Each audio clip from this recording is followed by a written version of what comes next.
Grupa mladića koje smo sreli u jednom parku u samom centru Beograda je iz Sirije krenula prije otprilike mjesec dana. Prvo su došli do Turske, zatim su malim čamcima prešli u Grčku, iz koje su preko Makedonije do Srbije pješačili punih 10 dana. Ni sami ne znaju gdje tačno žele, samo znaju da ne žele nazad u Siriju.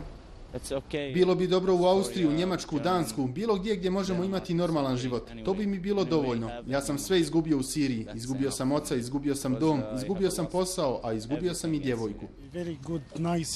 Ljudi su veoma fini ovdje, ali policija nije. Ujutru kad smo došli, rekli su nam dođite u 10. Došli smo u 10, kažu dođite u 1. Kada smo došli, rekli su nam da dođemo u 5. Šta da vam kažem, ljudi su premoreni. Hodali smo 10 dana. Želimo u hotel. U hotelu kažu idite u policiju, a policija nas vrati. Ministarstvo unutrašnjih poslova je zatrpano zahtjevima azilanata. Nije ni čudo ako se uzme u obzir činjenica da je u prva 4 mjeseca ove godine zabilježeno više od 22.000 azilanata sa Bliskog istoka. Koliko ih je zaista prošlo kroz Srbiju, niko ne zna.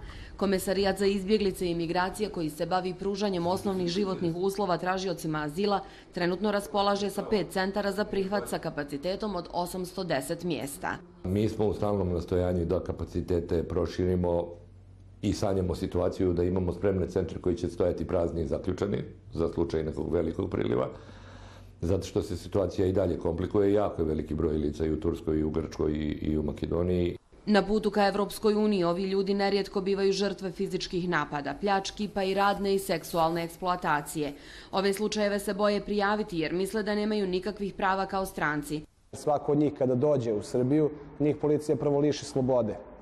Pa ga ne pouči čak ni onim njegovim osnovnim pravima da vi kada ste lišeni slobode imate pravo da angažujete branioca, da obavestite neko treće lice da se vi nalazite tu i tu u vlasti policije ili u nekom prihvatilištu za strance i imate pravo na zdravstveni pregled. Naša organizacija od početka ove godine insistira na tome da vlada donese akt kojim bi dodelila privremenu zaštitu svima onima koji bi došli iz Sirije i Iraka, upravo zbog toga što ne može sada na jedan adekvatan način da im zaštiti osnovna ljudska prava drugačije, nego da im dodeli privremenu zaštitu.